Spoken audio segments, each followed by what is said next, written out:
Ah, mon dos, jusqu'à y dormir, vous battez avec moi dans le sommeil. Il y a quoi? Hein, mon dos. Je vous embrasse, Mousse, brother. Je vous embrasse tous. Merci d'être là. Aboubaka Sidiki, je t'embrasse très très fort. Fofana Isaac, je t'embrasse. J'embrasse tout le monde, ceux qui viennent d'arriver. Je vous embrasse tous. Massiani Dosso, je t'embrasse.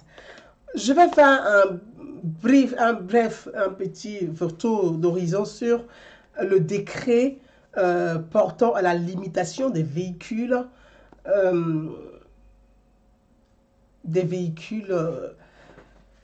interdisant les limitations des véhicules des 5, 7 et 10. Un décret, d'abord, avant de commencer, il faut qu'on sache que c'est un décret. Un décret, c'est une mesure exécutoire. C'est une mesure exécutoire, ça veut dire quoi? C'est une mesure que prend le président de la République, qui est le chef de l'État, donc qui a le pouvoir exécutif. C'est une mesure qu'il prend, qui doit s'appliquer. Donc on dit le décret. Et un décret est signé par le président de la République. Dans la constitution de notre pays, dans toutes les constitutions, même en France, le décret n'est pas signé par un ministre, le décret est signé par le chef de l'État qui a le pouvoir exécutif, le président de la République qui signe un décret. Quand le président de la République signe le décret, il finit de signer le décret, il le transmet au Premier ministre. Le Premier ministre, en Conseil des ministres, va apporter sa partie, il va signer. Ensuite, le ministre concerné, c'est le ministre qui est concerné par ce décret, donc la fonction, la mission est concernée par ce décret, le ministre peut signer aussi. Et ensuite, on fait un formulaire. Formulaire qui va circuler au sein des administrations concernées par le décret. Donc, je vais parler du décret des véhicules, de la limitation des véhicules de 5, 7 et 10. Ce décret a été signé par le chef de l'État, par le président Alassane Ouattara lui-même. Le décret a été signé. Et quand ce décret, le président signait le décret, mise aux voix, descends voix, je t'embrasse très très fort. Merci ma soeur, Aïcha Issa, je t'embrasse très très fort.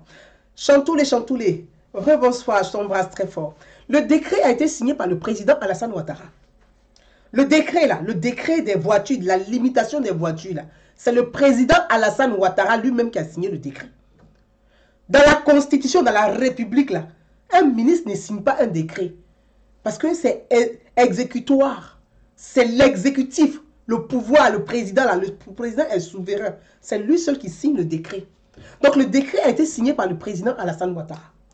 Donc que les gens soient contre un décret, en ce moment, ils mettent en cause la gestion du président qu'ils mettent en cause. Parce que ce n'est pas un ministre qui a signé un décret. C'est le président Alassane Ouattara qui a signé le décret. Le ministre, il est là pour exécuter les décisions du président. C'est ça le rôle d'un ministre. Un ministre, là, lui, il exécute. Il ne prend pas de décisions. Hein. Ce n'est pas lui qui prend les décisions. Il exécute. Je vais vous dire simplement comment ça fonctionne dans une république. Et comment ça fonctionne, comment l'État fonctionne. Qu'est-ce qu'ils disent? Les métaux rares en Afrique. Ah oui, c'est pas grave. Très bien. Très bien. Et comment ça fonctionne? Pardonnez. Comment ça fonctionne? Le président de la République, là, il ne cause pas avec les ministres comme nous, vous et moi, on cause. Il ne cause pas comme ça avec les ministres. Les ministres, même, là, ils voient le président une fois par semaine en conseil des ministres.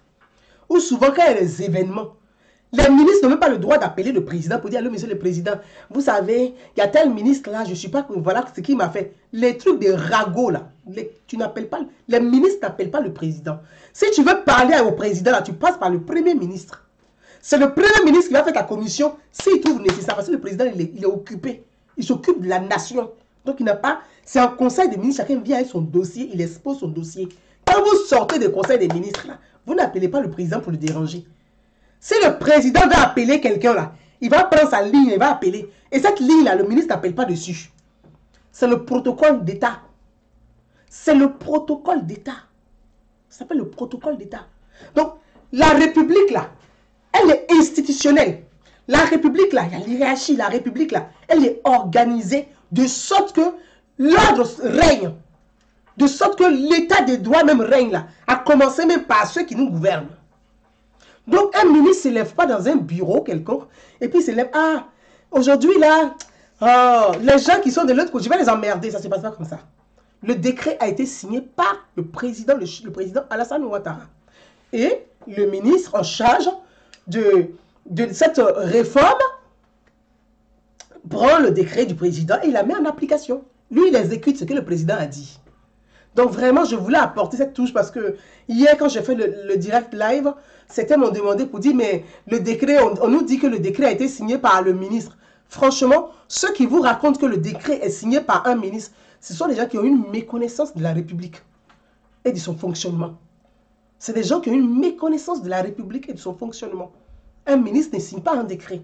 C'est le président de la République qui signe un décret. Et donc, je n'avais pas appelé, chacun m'a appelé, m'envoyer des messages, je ne vais pas répondre à tout le monde. Je reviens rapidement dessus et on va passer aux Ivoiriens de la diaspora. Nous ne pouvons pas voter à l'élection législative. Voilà ce que je voulais apporter sur le décret, la limitation des véhicules importés. Et je l'ai dit hier, la Côte d'Ivoire, notre pays, la Côte d'Ivoire, c'est vraiment entretenu plusieurs réunions avec les transporteurs.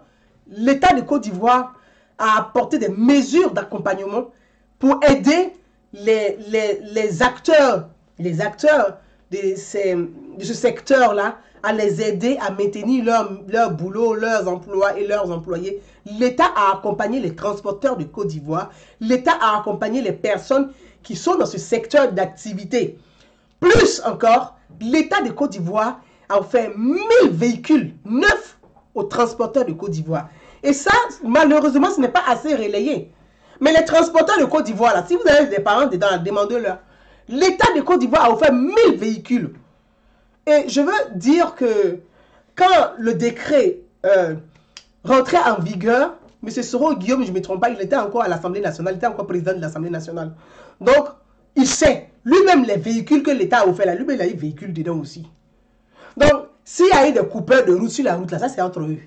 Mais l'État a offert 1000 véhicules pour accompagner les transporteurs de Côte d'Ivoire, pour accompagner ceux qui sont dans ce secteur-là, pour ne pas les laisser comme ça. L'État les a vraiment accompagnés. Il faut relayer ce que l'État fait aussi. C'est bien de dénoncer parfois, de critiquer, mais ayons des critiques objectives pour améliorer le quotidien de nos compatriotes, de nos concitoyens. On ne critique pas pour critiquer. On critique, on apporte des solutions. On critique, on apporte des idées. On critique, on essaie d'apporter ces idées aussi à la construction de cette nation forte, de la République forte. Il faut qu'on soit utile. Donc, soyons utiles. Et je pense que nous, en tant que citoyens ivoiriens, nous qui vivons surtout dans la diaspora, nous devons des acteurs pour protéger l'environnement et protéger la planète. Donc, ce décret-là, c'est aussi pour limiter les gaz à effet de serre, c'est de protéger aussi la planète, protéger l'environnement. Je pense qu'on devrait l'accepter. Je comprends ceux qui sont dans ce secteur d'activité de façon clandestine, parce que ce n'est pas déclaré, c'est de façon clandestine, je comprends, mais on peut s'orienter autrement, être sur le terrain en Côte d'Ivoire par exemple, acheter ceux qui veulent revendre les voitures, vous les achetez à coût et vous les revendez, vous créez l'activité sur place. C'est aussi possible pour améliorer les choses et pour faire avancer notre pays et que notre pays, la Côte d'Ivoire, puisse aboutir, puisse atteindre l'émergence d'ici 2025 et qu'on soit au sommet de l'émergence. Bonjour, bonsoir, je dépose ce témoignage. Je vous ai déjà parlé de votre témoignage. Vous savez, je vais vous bloquer parce que je ne vais même pas... je vais vous bloquer directement. Je l'ai déjà dit hier, bloquer Zondogo Patrice, ça y est, t'es bloqué. C'est terminé, je ne rigole pas là-dessus. Ton témoignage de marabout, tu vas te faire cuire un œuf à Rome avec ça, ça ne m'intéresse vraiment pas. Je l'ai dit. Merci, Madiaba Doukouré me dit, un décret est toujours signé par le président de la République. Donc dire décret présidentiel, c'est comme dire ma mère est une femme. Oui, mais le décret a été signé par le président de la République. Donc, j'arrive pas à comprendre que vraiment, ce n'est pas un ministre qui signe un décret dans son bureau, c'est le président de la République qui signe le décret. Voilà ce qui concerne les décrets. Revenons aux Ivoiriens de la diaspora. Ce soir, on va parler des élections législatives. Adja Nour, je t'embrasse très très fort.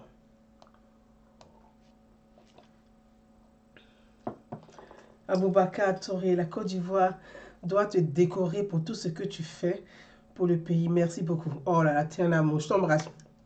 Plein de bises. Moflo, merci, je t'embrasse. Merci, merci pour ces beaux messages. Je vous embrasse tous. Chou Myriam, je t'embrasse très très fort. Fodé Bams, je t'embrasse. Exactement, Soro et Bédi étaient dans le gouvernement pour ce décret, donc allez-y dire. Zeneb, je t'embrasse, allez-y dire. À Dogo Moadou que Soro Guillaume était à l'Assemblée nationale quand le décret rentrait en vigueur, que les voitures, même le Soro Guillaume a marre dedans. Allez-y dire ça à Dogo Moadou. Parlons des Ivoiriens de la diaspora pour l'élection législative. La loi, notre loi, la loi de la République, Adomania France, je t'embrasse très très fort. La loi dit quoi? Que dit la loi électorale pour les Ivoiriens de la diaspora? Les Ivoiriens de la diaspora, que ce soit la Première République, que ce soit la Deuxième République, que ce soit la Troisième République, les Ivoiriens de la diaspora, entre nous les Ivoiriens de la diaspora, nous votons pour 2 élections dans la constitution ivoirienne.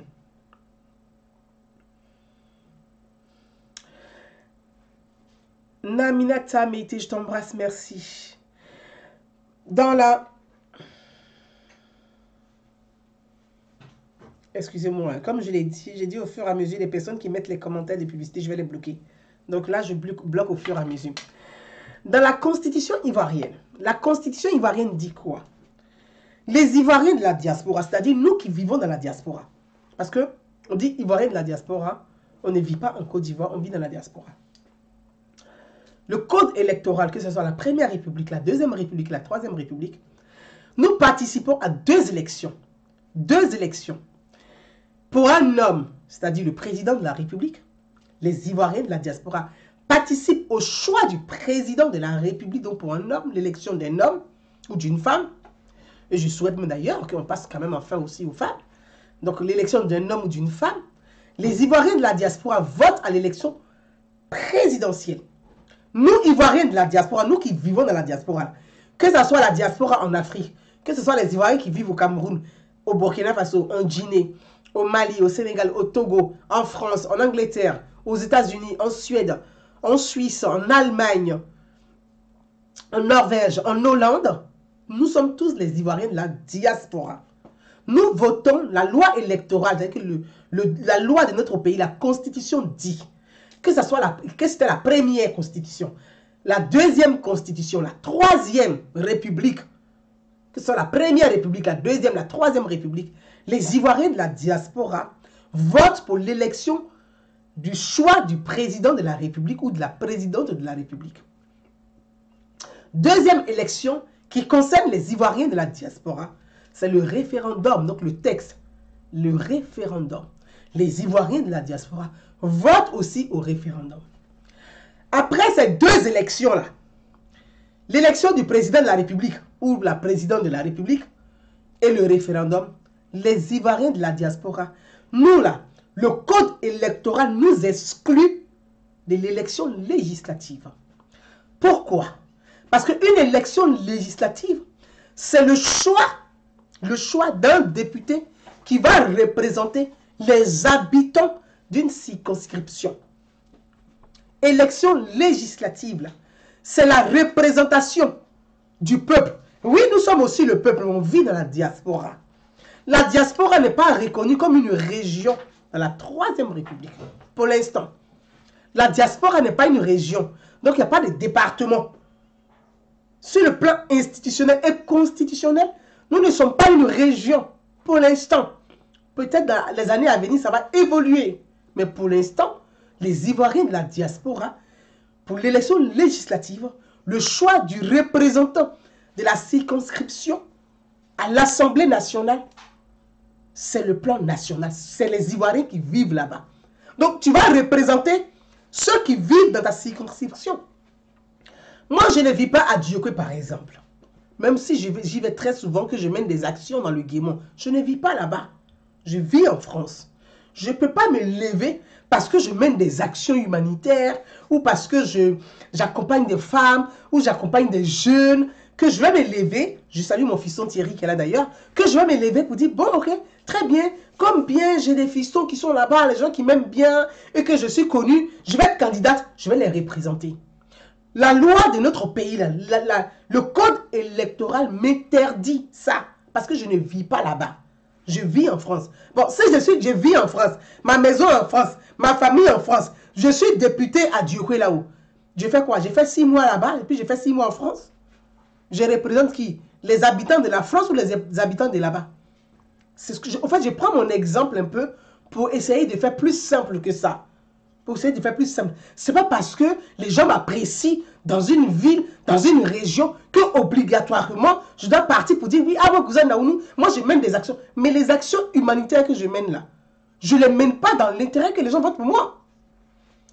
Même dans ma région là, il y a les gens, même des élus, tous les élus de ma région là, eux tous ils se questionnaient. Mais avec tout ce qu'elle fait là-bas, elle fait ça pourquoi même? Peut-être qu'elle va être candidate à l'élection législative. Peut-être qu'elle va être candidate à l'élection municipale. Peut-être qu'elle va être candidate à l'élection régionale. Ils se posent des questions. Mais je dis, je le fais parce que c'est mon rôle et mon droit. Je pense que mon devoir, si je peux aider, c'est d'aider, d'accompagner pour participer à la consolidation de la cohésion sociale et du vivre ensemble. Donc, je pris mon exemple un peu pour vous expliquer. Quand on vit dans la diaspora, on ne peut pas être candidat à l'élection législative. Ce serait violer la loi. C'est violer la Constitution. On ne peut pas. Nous sommes dans la 3e République. Hein, je vous parle bien. Même dans la 3e République, là, les Ivoiriens de la diaspora n'ont pas le droit d'être candidats à l'élection législative. On parle des circonscriptions. La diaspora n'est pas un département. La diaspora n'est pas une région. Voilà un peu, j'ai pris mon exemple pour faire plus simple que ça. Pour faire plus simple que ça. Et je vais en venir. Parce que vous savez, il y a trop de marmailleries. Et nous, en tant qu'Ivoiriens de la diaspora, nous vivons ici en France. En France, il y a eu le député de l'étranger. Mais pour l'instant, il n'y a pas le député de la diaspora. C'est qu'il y a dans la 3e République et que le président, pour ceux qui ont compris la 3e République, et je pense que beaucoup ont compris, tous ont compris aujourd'hui parce que tout le monde veut participer à l'élection législative de la 3e République. Et je m'en félicite et je félicite le président parce que nous, dans la 3e République, enfin, elle a accepté par tout le monde et l'opposition et le FPI et le PDCI et tout le monde veut participer à la première élection législative de la 3e République. Voilà ça. Ça, c'est un beau combat et ça, c'est très beau, c'est joli. Je dis bravo à tout le monde. C'est bien, nous sommes dans la 3e République. Et je félicite le président Alassane Ouattara, qui est le premier président de la 3e République. Je continue.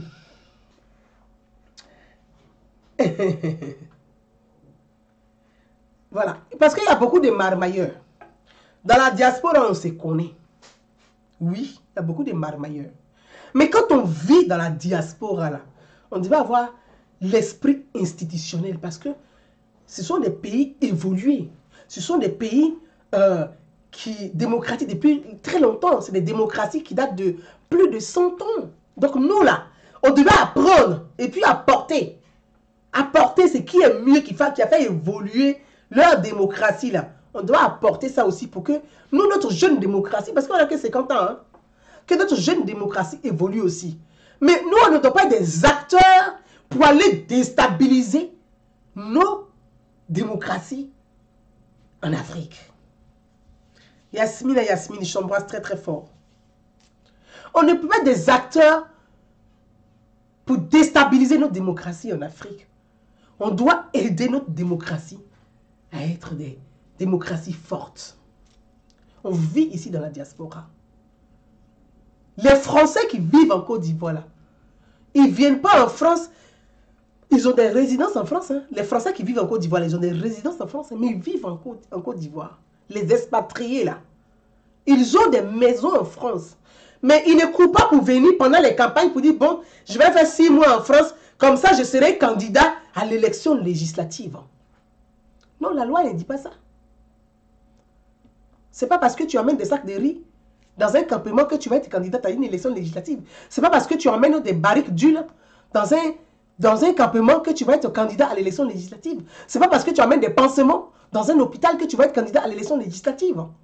Non, tu ne peux pas représenter les gens qui sont là-bas. Est-ce que tu dois les représenter pourquoi? Tu ne vis pas avec eux au quotidien. Tu vis en Europe, tu vis en Occident. Dans la loi, les Ivoiriens de la diaspora, on ne vote même pas à l'élection législative déjà pour commencer. Donc je pense que c'est quelque chose de clair parce qu'on me pose des questions dessus. Je n'arrive pas à comprendre que d'autres personnes n'arrivent pas à comprendre ce qui est simple à comprendre. Mais enfin, on va continuer la pédagogie. C'est vrai qu'on n'a pas le même procédé de compréhension. On va continuer la pédagogie. Mais les Ivoiriens de la diaspora là, on ne vote pas à l'élection législative. Ça, déjà, ça devait nous amener à comprendre. Pour dire, mais non, on n'est pas concerné par l'élection législative.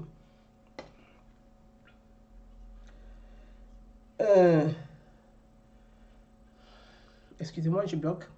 On n'est pas concerné par l'élection législative. Donc, ne soyons pas des fouteurs de troubles dans cette élection législative. Ne soyons pas des acteurs, des fouteurs de troubles dans cette élection législative. Parce que nous allons donner le bâton à l'opposition de venir nous chicoter. Ou donner le bâton à d'autres partis de venir chicoter d'autres. Faisons très attention à cela. Pourquoi? Je vous ai expliqué ce que c'est que l'élection législative. C'est choisir un candidat dans la circonscription pour représenter les ressortissants, les administrés, voilà, les administrés de cette circonscription au sein de l'hémicycle, donc de l'Assemblée nationale. Et comment ça se passe? Les candidats seront connus. Les candidats seront connus. La CEI, elle organise les élections. Et c'est là où je veux en venir. Parce que j'ai vu quelques... Ça y est, ils ont déjà commencé la démagogie, la propagande sur les réseaux sociaux. C'est pour ça que j'ai fait cette vidéo. Et je vais continuer toute la semaine à faire des vidéos sur comment ça fonctionne l'élection législative pour qu'on évite ce qui est arrivé pendant les élections présidentielles. Si on prévient plus tôt, si on tire la sonnette d'alarme plus tôt, on peut éviter les dégâts. On peut éviter beaucoup de choses. Et moi, je veux sonner la sonnette d'alarme. Il y a des Ivoiriens de la diaspora, il y a d'autres même, qui sont candidats. En fait, ils vivent en France, ils sont mariés légalement, ils sont pères de combien de 10 enfants. Ils sont mariés légalement. Ils ont des enfants ici. Ils se lèvent, ils vont en Côte d'Ivoire pendant les élections présidentielles. Comme ils sont allés faire campagne, ils ont tourné un peu campagne. Ils sont assis là-bas. Ils vont même se cacher à se marier. C'est-à-dire double mariage. La Constitution ne permet pas ça. Est-ce que la Constitution ivoirienne permet le double mariage? Ça existe en quoi? C'est vrai que les gens ont leur kisa, ils ont leur maîtresse, ils ont leur 3e, 10e bureau, mais ce n'est pas dans la Constitution ivoirienne. Respectez nos lois. Ils sont mariés en France, ils vont se marier en cachette au pays. Et c'est sur Facebook que les enfants et les femmes découvrent qu'ils sont mariés. Des gens comme ça, ils ont quelle moralité pour venir représenter des ressortissants ou bien des administrés d'une circonscription? Ce genre de personnages-là, ils sont dans la diaspora. Et c'est la diaspora qui fout toujours la merde au pays. C'est toujours la diaspora qui fout la merde au pays. Parce que ceux qui sont au pays là-bas, ils ne font pas de bruit. C'est toujours dans la diaspora à bruit. C'est toujours dans la diaspora ici à bruit. Ceux qui sont au pays là, on n'entend pas bruit. Mais la diaspora là, a toujours bruit ici. Bordélique va nous tuer. Indiscipliné, mais on n'en parle pas. C'est incroyable. On ne peut pas être ici, avoir une vie de famille, être marié, et puis aller se marier 2 fois au pays, se cacher pour se marier au pays. Bon, ce genre de personnes-là, ils sont candidats par rapport à quoi? Ils ont quelle moralité? Ils vont voter quelle loi? Ils vont protéger quelle famille? Parce que leur propre famille, ils ne protègent pas. Ils ne protègent même pas leurs propres enfants. Leur propre foyer même, ils ne protègent pas. Ils mentent, ils se marient 3 fois. Ils peuvent représenter qui à l'Assemblée nationale? Ce genre de personnages-là, ils doivent dégager de la liste électorale. Ils ne doivent pas être dedans. Ils doivent quitter. Il y a des Ivoiriens qui vivent en Europe, qui vivent en Occident. Et pendant la campagne électorale, là, comme il y a eu la campagne présidentielle, ils sont partis à Abidjan, ils sont assis là-bas, on les a vus, et puis ils sont candidats à l'élection législative. Pour quelles raisons, en fait? Expliquez-nous. Pour quelles raisons ils sont candidats? La loi dit quoi? Il faut résider 5 ans en continu sur le territoire ivoirien. Résider 5 ans. On n'a pas dit d'avoir une résidence. Je ne sais pas si les gens comprennent le français là ou bien c'est moi qui ne comprends pas. On dirait qu'il y a un problème d'incompréhension. On n'a pas dit d'avoir une résidence. On dit résider. Avoir une résidence et résider là. On n'a qu'à parler français. Je ne sais pas si c'est moi qui ne comprends pas bien. On peut avoir une résidence secondaire. Est-ce que tu résides là-bas? Est-ce que tu vis au pays pendant 5 ans en continu? Non. Et tu cherches quoi dans l'affaire d'élection législative? Comment ça vous fout le bordel? Parce que les gens sont assis, ils regardent. Ils vont faire parce que l'élection, la CEI va organiser les élections. La CEI en toute transparence. Et ça, je tiens à vous le dire. Et je l'ai toujours dit. Je dis le président de la CEI là. Le président de la CEI là, il n'est pas dans les marmailleries. Et quand tu connais papier là, on ne peut pas venir te marmailler. Le monsieur, il est calé, il connaît papier. Il connaît son papier. La loi même là, il boit ça. Les anciens élèves qui faisaient boileau là, lui il a fait boileau de la Constitution. Les lois même là, boileau. Le monsieur peut t'expliquer la loi même pendant des heures. Non? Et puis toi même tu es content, tu l'écoutes. Et puis lui il n'est pas fatigué. Tellement qu'il aime la loi. C'est un magistrat de formation. Donc les trucs de marmaillerie, il n'est pas dedans. Mais il faudrait que les règles soient respectées. Les règles là, doivent être respectées. La Constitution dit, dans la loi électorale, là, la CEI va publier la liste provisoire des candidats. Et là, je vais juste vous expliquer cette partie-là. La CEI va publier la liste provisoire des candidats. Il faut résider en Côte d'Ivoire 5 ans en continu. Mais pour preuve, là, tu vas envoyer un certificat de résidence, non? On sait qu'en Côte d'Ivoire, là, même là, ici même en Europe, là, les gens marmaillent ça. Donc, il y a des gens qui vont faire marmaillerie des certificats de résidence.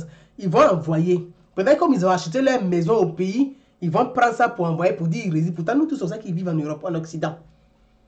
Donc, la liste, la CEI ne fait pas la police pour dire, ah, telle personne ne vit pas ici. Je pense qu'elle vit soit au Canada, soit elle vit en France, elle vit en Allemagne, ou elle vit en Italie, ou elle vit en Suisse. La CEI ne va pas faire la police. La CEI ne va pas faire la police scientifique. La CEI ne fait pas la police. La CEI va prendre les candidatures. La CEI va faire la liste provisoire. Elle va publier sur son site. Donc, si ça vous intéresse, et je vous invite d'ailleurs à aller sur le site régulièrement, visiter le site de la CEI pour avoir toutes les informations exactes. Parce que c'est important d'avoir les bonnes informations. Et c'est sur le site de la CEI, vous allez trouver toutes ces informations-là. La CEI va publier la liste provisoire. Après, on passe au contentieux électoral. On dit contentieux. C'est quoi le contentieux?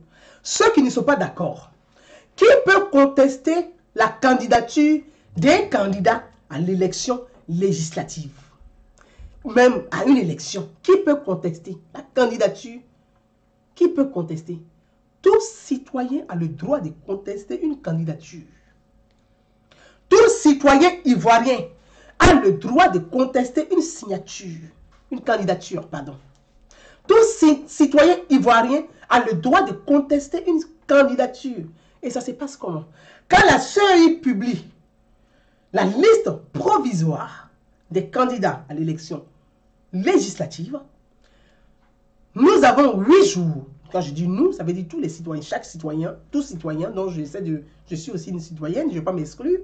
Donc, tout citoyen qui veut contester, quand tu prends connaissance de la liste provisoire publiée par la CEI sur son site internet,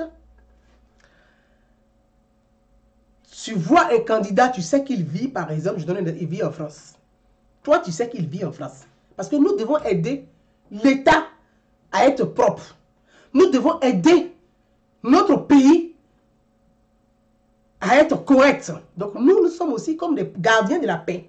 Parce que la paix, c'est de contribuer à régler, à gommer ces impuretés, à nettoyer ces impuretés dans la société. Donc nous sommes des gardiens. En tant que gardiens de la paix, nous sommes des gardiens de la paix. Nous protégeons l'État, la République. Qu'est-ce que nous allons faire? Quand la CEI publie la liste provisoire, nous avons 8 jours 8 jours pour contester une telle candidature d'un tel ou de X ou Y, mais avec des arguments solides. C'est-à-dire, il faut toujours se référer à la loi électorale. Il faut résider 5 ans en continu en Côte d'Ivoire pour être candidat à l'élection législative. Il faut payer ses impôts, ainsi de suite. Donc, vous allez toujours partir. Le code électoral, tout ceci est décrit dans le code électoral. Vous allez trouver le code électoral sur le site de la CEI, Côte d'Ivoire. Donc, vous allez mentionner, vous allez faire un courrier que vous allez adresser, et non à la CEI, mais au Conseil constitutionnel. Parce que quand la CEI publie la liste provisoire, c'est le Conseil constitutionnel qui va valider. La CEI ne valide pas. La CEI reçoit, elle réceptionne. Elle ne va pas dire non, ah, telle personne n'est pas le bon candidat, ou il est mauvais, ou bien je ne crois pas. Non, la CEI n'est pas là, elle n'est pas juge. Elle organise les élections. Donc chaque parti, chaque groupement amène la liste des candidats. La CEI demande un certain nombre de documents. Si tu as fourni tes documents, la CEI n'est pas là pour vérifier si tu es éligible, et si ce candidat c'est un bon candidat, s'il a respecté les dossiers, s'il est correct, est-ce qu'il n'a pas fait du faux, est-ce que ce n'est pas un faux. Non, la CEI ne fait pas de police. Elle prend les documents, elle les transmet au Conseil constitutionnel. Le Conseil constitutionnel est chargé de vérifier les candidats, leurs documents, de regarder, de porter vraiment attention particulière sur chaque candidat. C'est en ce moment-là, toi qui veux contester un candidat là, tu as 8 jours. Une fois que la CEI proclame les résultats provisoires, tu as 8 jours. Tu écris au Conseil constitutionnel. Tu expliques pourquoi tu contestes tel candidat. Au monsieur le président du Conseil constitutionnel, je conteste la candidature de tant parce qu'il a fait un trafic de faux. Ce monsieur, soit il est mon mari, il vit ici avec moi, et puis il est marié au pays. Il s'est marié 2 fois. Ou bien, cette personne, cette femme-là, elle vit ici, en Angleterre, ou bien elle vit en Hollande, ici, au Danemark, ou j'en sais rien, dans un pays. Elle vit au Canada, je la connais. Elle habite à telle adresse, elle travaille dans telle chose, mais je suis surpris qu'elle soit la candidate ici de tel parti politique en Côte d'Ivoire, qu'elle soit sur la liste électorale. Tu écris au Conseil constitutionnel pour contester la candidature d'un candidat. C'est ton droit citoyen. C'est le droit citoyen. Même si on ne vote pas à l'élection législative, notre droit des citoyens est respecté. Donc, tu écris au Conseil constitutionnel. Tu envoies. Mais tu amènes, ils vont te donner la réception là. Accusé de réception, tu reçois ça. C'est au Conseil constitutionnel d'apprécier ta requête. Le Conseil, parce que faites attention, ce n'est pas votre émotion qui doit passer. Mais il faut toujours se fier à la loi. Ce que la loi dit. C'est pas, ah, moi celle-là, c'est une menteuse. Elle n'est pas bien. Elle a pris mon crédit, elle n'a pas donné. On s'en fout si elle a pris ton crédit, elle n'a pas donné. C'est pas ça. On a fait tontine avec celle-là. Elle ne nous a pas donné une de tontine. Déjà, elle est partie être candidate au pays. Mais on s'en fout. On te parle de la loi. Est-ce que c'est que le code électoral demande là? C'est de ça il s'agit. Donc, il faut toujours se référer à la loi pour faire votre courrier. Ne faites pas de fausses dénonciations. Ça, je tiens à insister. Ne faites pas de fausses dénonciations. Ça aussi, c'est puni par la loi. Ne faites pas de fausses dénonciations. Donc, c'est au Conseil constitutionnel de récupérer la requête, soit qu'il prenne une décision tout de suite, ou le Conseil constitutionnel va instruire auprès du Conseil d'État, c'est ça, oui, Conseil d'État, pour enquêter sur, parce que tu peux dire la personne n'est pas de bonne moralité, sur la personne, et puis on peut invalider, hein, parce que même si pendant ce temps, que la personne a quand même 48 heures pour envoyer les éléments pour contester, pour dire oui, je suis contre la contestation, ça ne fait pas à ce niveau. Et même si l'élection a lieu, c'est pour ça souvent on parle des élections partielles, hein, même si l'élection a lieu et que ce candidat ait gagné l'élection législative ou cette candidate ait gagné l'élection législative, mais si le Conseil constitutionnel décide d'ouvrir une enquête, de déposer, de saisir le Conseil d'État, d'ouvrir une enquête, même s'il est gagné, il est déchu de sa députation, il est déchu. Et puis on organise des élections partielles. C'est pour ça souvent on dit les élections partielles. Parce que la personne là qui a été élue député, ou même qui a été élu maire, qui a été élu président des régions, il y a une ouverture d'enquête, tu es déchu, alors tu quittes cette fonction ou cette mission, tu la quittes, et puis on organise rapidement des élections partielles pour mettre un autre député ou un autre maire ou un autre président des régions à la place. Donc pour ceux qui m'ont posé toutes les questions sur je suis calé de mon sofa. Très bien. Donc pour toutes les personnes qui m'ont posé les questions sur la question des voilà des élections, je ne comprends pas pourquoi les gens ne lisent pas la Constitution avant de parler des candidatures législatives. Un député vote les lois et représente la population de ça. C'est ça. Lyon Touré, exactement. Je n'arrive pas à comprendre parfois, mais je pense qu'on ne doit pas se tromper et puis on ne doit pas se permettre de laisser les gens faire tout et n'importe quoi. Puis après, ça va nous causer préjudice. Donc, il faut faire très, très Clovis Comté. Je te salue. Il faut faire très Mohamed Mediou. Je te salue. Zara Dosso, je t'embrasse. Elsa, je te salue. Il faut faire très attention pour que ça ne cause pas préjudice. Donc, je voulais vraiment interpeller les uns et les autres sur ces questions-là. Soyons attentifs à ces questions-là.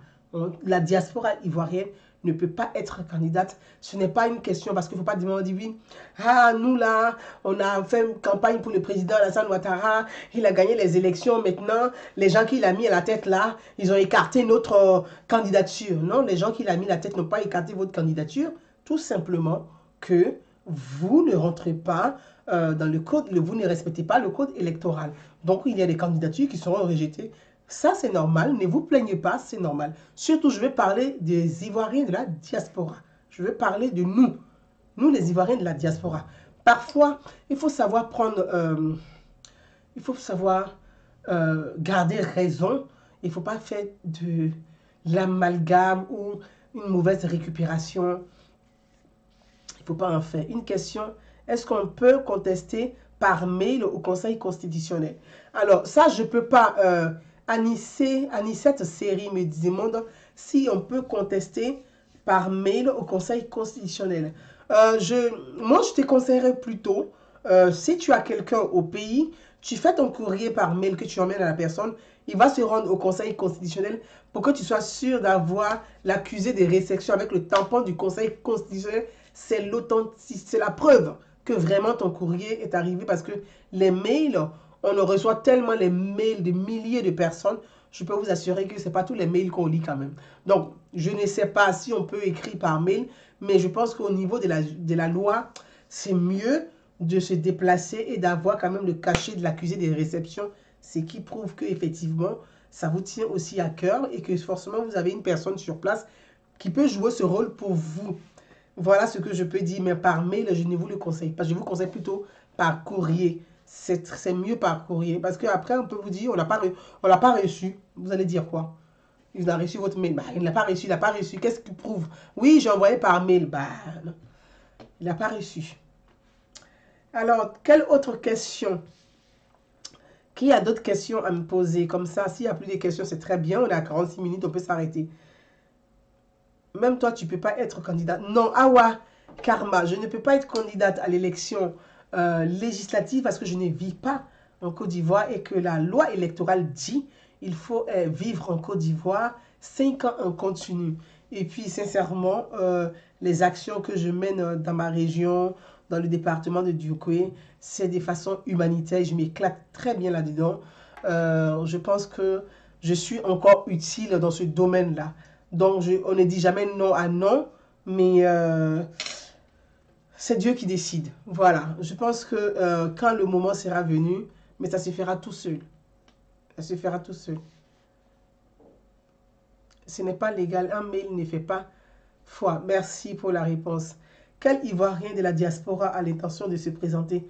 Ben, je donne des informations parce que je vois sur la toile aussi beaucoup d'Ivoiriens de la diaspora qui disent qu'ils sont candidats. Donc, je donne les informations parce que beaucoup de questions ont été posées dessus et il y a plusieurs dossiers de certains. Donc, j'essaie de donner les informations, éclairer chacun pour dire il faut qu'on respecte le code électoral et que demain, il ne faut pas dire que la CEI a rejeté votre candidature. La CEI ne rejette pas la candidature de quiconque. La CEI ne choisit pas qui va être candidat, qui ne va pas être candidat. La CEI réceptionne les candidatures. La CEI transmet les candidatures au Conseil constitutionnel. C'est au Conseil constitutionnel de valider ou d'invalider les candidatures. Donc, ça revient au Conseil constitutionnel. Ce n'est pas la CEI qui choisit les candidats. Ça, c'est vraiment important à le dire. Ensuite, une autre question m'a été posée sur l'opposition ivoirienne et le fils de M. Laurent Gbagbo qui souhaiterait être candidat à Yopougon. On m'a demandé, je vais être plus simple parce que je ne vais pas durer sur ce... Nous te voulons vraiment comme député. Sangaré Adam, je t'embrasse, merci. C'est très aimable, merci. Merci, je t'embrasse très très fort. Pour la diaspora, dans la Troisième République, ma duchesse, peux-tu nous expliquer le rôle du conseil régional et celui d'un député? Waouh! Ça, je vais noter, c'est très intéressant. Chantoulé, c'est très intéressant. Je vais noter et je pense que la semaine, samedi, on va donner la définition, on va donner le rôle du conseil régional et celui du député. Samedi, ce sera un live sur lequel on va insister encore parce que c'est toujours les institutions de la République et ils font partie des élus de la République. Ça, je note ça. Très bien, je note. On va en discuter et puis samedi, je pense, si Dieu le veut, on va en parler. Pour la Troisième République, pour la Troisième République, tout ce que la diaspora, pour la diaspora, le président de la République dans la Troisième République, c'est au niveau des sénatoriales. Donc les sénateurs, je pense c'est 99 sénateurs, et un tiers des sénateurs est nommé par le président de la République. Donc c'est les nominations, c'est pas des élus. Pour les sénatoriales, même la diaspora ne participe pas en tant que candidat au sénatorial, mais est nommé par le chef de l'État, par le président Alassane Ouattara. Un tiers des sénateurs sont nommés par le président de la République. Ça, c'est ce qui concerne la diaspora. C'est sur ça, peut-être qu'on a de la représentation au niveau de la diaspora. Donc, on a eu des sénateurs de la diaspora nommés par le président de la République. Donc, nommés par décret, par le président de la République. Voilà, c'est sur ça. On peut essayer de gratter un peu pour dire, monsieur le président, c'est 30%. Est-ce que la diaspora, on peut monter à... Mais 30%, je pense que c'est déjà pas mal d'avoir des sénateurs, 30% des sénateurs issus de la diaspora. C'est une très très belle chose. Et moi, je souhaiterais vraiment que ces 30%, comme le président, la volonté du chef de l'État, du président de la République, de donner aussi beaucoup plus de place aux femmes dans ces institutions, dont au niveau des députations, dans des législatives, 30% des femmes sur les listes aux élections législatives. Et je souhaiterais vraiment que dans toutes les régions de Côte d'Ivoire, ceci soit respecté. Ceci soit respecté dans toutes les régions de Côte d'Ivoire et qu'on n'ait pas des régions misogynes qui nous présenteraient que des hommes. Il faut aussi qu'il y ait des femmes et que, moi je pense qu'il faut insister là-dessus pour que ceci soit respecté et que la liste soit respectée, qu'il y ait des femmes en tête des listes parce que le président, c'est la volonté du président et c'est inscrit aussi dans la Constitution. C'est inscrit, la place de la femme est liée. Nous avons notre place à prendre, nous sommes là et cette place doit être respectée. C'est à nous les femmes d'exiger à ce qu'on respecte aussi cette place. Le président n'est pas là pour voir dans toutes les régions, aller voir pour savoir vraiment. C'est à nous de dire dans telle région, le quota n'est pas respecté parce qu'on dit 30% des femmes. Donc vraiment, il faut insister dessus et nous devons être très très vigilants. Dès la publication de la liste électorale, nous devons être vigilants pour voir si ils ont vraiment respecté la volonté du président, s'ils ont respecté la Constitution. Et ça, c'est important. Donc, au niveau des sénatoriales, c'est le chef de l'État, le président de la République, qui nomme les députés. Et c'est en ceci, je dis, Dieu merci, le président a insisté et il le dit toujours, il le réitère dans ses propos, il le réitère dans ses discours, et qu'il y ait l'égalité du genre. Ben, quand on dit genre, je ne dis pas que la femme est au-dessus de l'homme, mais je pense que la femme aussi a sa place aussi, elle aussi, elle a droit aussi à cette place, et qu'au niveau des sénatoriales, qu'on puisse, les 30% au niveau de la diaspora, qu'on puisse avoir aussi de plus en plus de femmes aussi sénatrices au niveau de la diaspora, ce serait une très très belle chose. Donc voilà ce que je peux dire sur les sénatoriales. Alors je reviens à monsieur Michel Gbagbo qui serait... Michel Gbagbo est français ivoirien. Pourquoi il faut être député Dosomeko de Kavina. Alors, concernant Michel Gbagbo, je pense que c'est au Conseil constitutionnel de trancher sur ces questions-là et que Michel Gbagbo, c'est son droit, il vit, bon, 5 ans en continu, bon, on ne va pas le nier, il vit toujours en Côte d'Ivoire, donc ça, voilà, il vit toujours en Côte d'Ivoire. Moi, la question de M. Michel Gbagbo, qu'il soit candidat ou pas, ça ne me dérange pas au fait, à vrai dire, hein, je vous dis sincèrement, ça ne me dérange pas qu'il soit candidat, c'est son droit. C'est son droit, s'il veut être candidat, c'est son droit. Et puis, je ne suis pas contre le fait qu'il soit candidat. Mais la seule chose, c'est que je veux juste interpeller et dire à notre frère, parce que Michel Gbagbo, c'est aussi notre frère, c'est comme David Ouattara, c'est comme le fils de Bédier, c'est tous nos frères. Hein. Donc, mais je vais dire, moi je serais très ravi, même si David Ouattara était candidat à l'élection législative à Yopougon, je vous assure que j'allais faire campagne pour lui. En plus, il a une belle gueule, donc j'allais vraiment faire campagne pour lui. J'allais faire campagne pour lui. Vous voyez, bon, contrairement à Michel. Hein. Bon, voilà. Bon, excuse-moi, Michel. Je suis désolé. Michou, excuse-moi. Mais voilà. Mais je pense que si même David Ouattara avait été candidat à l'élection législative à Yopougon, David Ouattara allait gagner haut les mains devant Michel Gbagbo. Il faut être clair. Il faut être logique, il faut dire les choses comme elles sont. Parce que je suis quand même surprise qu'à Yopougon, où on dit Yopougon des Gbagbo, Yopougon des Gbagbo comme slogan, slogan inutile, pendant l'inscription sur la liste électorale, moi je me souviens encore, j'ai les images en tête, hein, à Yopougon de Monsieur Gbagbo, comme on dit Yopougon de Gbagbo, des jeunes ont cassé le matériel de la CEI pour ne pas s'inscrire sur la liste électorale. Ils ont appelé à boycotter. Vous voyez, c'est là où... Moi, je m'en fous que Michel... C'est un frère, c'est notre frère à tous, Michel Gbagbo, qui soit candidat. C'est son droit. Mais Yopougon de Gbagbo a appelé à boycotter l'inscription sur la liste électorale. Ils sont même allés casser, détruire le matériel de la CEI pour leur permettre de s'inscrire sur la liste électorale. Ils ont manipulé les jeunes de Yopougon, certains jeunes, qui sont allés casser le matériel de la CEI. Donc, les militants de M. Michel Gbagbo ne sont pas inscrits sur la liste électorale. Les militants de du FPI même ne sont pas inscrits sur la liste électorale. Donc, quand si Michel Gbagbo est candidat, moi, la question, c'est qui va voter pour lui, au fait? C'est juste la question que je pose. Après, ça ne me gêne pas qu'il soit candidat. C'est son droit. Si la loi électorale permet à Michel Gbagbo d'être candidat, c'est son droit d'être candidat. Bon, je ne m'offusque pas. Non, ça ne me dérange pas. Mais qui va voter pour lui? En fait, c'est juste des interrogations. Je m'interroge, je me dis, mais en fait, qui va voter pour eux? C'est juste, je ne sais pas si vous comprenez ce que je vais dire. Hein. Là, je ne fais pas la politique. C'est juste des interrogations. Qui va voter pour eux, au fait? Qui va voter pour eux? Parce que Yopougon des Gbagbo, ils ont cassé pour ne pas s'inscrire sur la liste électorale. Bon, maintenant, Michel Gbagbo est candidat.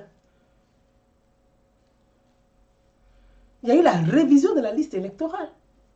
Il y a eu la révision de la liste électorale. Bon, je ne sais pas qui va voter pour eux. Qui va voter pour leur candidat? Aujourd'hui, moi, je peux vous dire la vérité. Hein. Je vais essayer de vous dire, moi, le fond de mon analyse. Hein. Il y a un qui dit pour de Michel Gbagbo.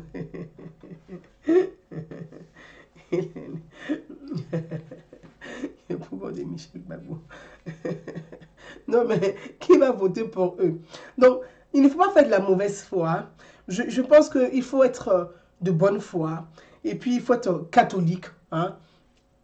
Quand on dit catholique, ça veut dire qu'il faut être croyant, il faut être de bonne foi. Voilà un peu. Quand on dit catholique, il faut être... C'est là la question. Même il faut être de bonne foi. C'est ça, quand on dit qu'il faut être catholique, il faut être de bonne foi. Il faut être un peu de bonne foi. Qui va voter pour eux? On va soutenir le frère Kei. Si tu parles des nouveaux majeurs, je comprends. Mais oui, mais c'est tout ça, Annie, c'est de ça que je parle. Qui va, en fait, c'est ce que j'arrive pas à comprendre. Donc, sincèrement, le FPI, les radicaux du FPI qui font le truc là, le genre, bon bref, je rentre pas dans ce truc. Mais ils ont boycotté tout le temps ils ont boycotté tout le temps le processus électoral. Ils ont tout boycotté. Et là, soudain, brusquement, ils veulent participer aux élections. Mais c'est très bien qu'ils participent aux élections législatives. C'est très bien, ça veut dire qu'ils ont compris que nous sommes dans la Troisième République. C'est une très... Moi, je les encourage à y participer. Mais la chose que je dis, il ne faut pas venir contester de gauche et de droite dans le vide pour créer le désordre dans la société. C'est juste sur ça que je vais attirer l'attention des uns et des autres. Parce que il ne faut pas que des enfants meurent pour rien dans des choses parce que les gens vont dealer après. Dialogue politique, dialogue, j'en passe, c'est les meilleurs pour avoir des postes institutionnels et pour avoir des postes d'ambassadeurs, pour avoir des postes ministériels. Franchement, pour ça, on ne va pas pousser de pauvres innocents à la rue, quoi, en fait. Et il faut que ça cesse, il faut que ça s'arrête, il faut vraiment que ça s'arrête. C'est tout ce que je demande. Mais chacun est libre d'être candidat à l'élection législative. Et moi, je leur souhaite bonne chance à tout le monde. Bonne chance à tout le monde pour ceux qui respectent le code électoral. Bonne chance à tout le monde pour ceux qui remplissent les critères. Bonne chance à tout le monde pour ceux qui rentrent dans le code électoral. Nous, les catholiques, on va voter Michel Bagoudet. Ben oui, mais bon... Franchement, ce n'est pas une élection législative, ce n'est pas une élection religieuse. Voyons, soyez quand même, soyez sérieux. Soyez catholique. Une élection législative n'est pas une élection religieuse. Non mais attendez, ne confondez pas la République à une religion. C'est la séparation des pouvoirs. Quand même. Soyons sérieux.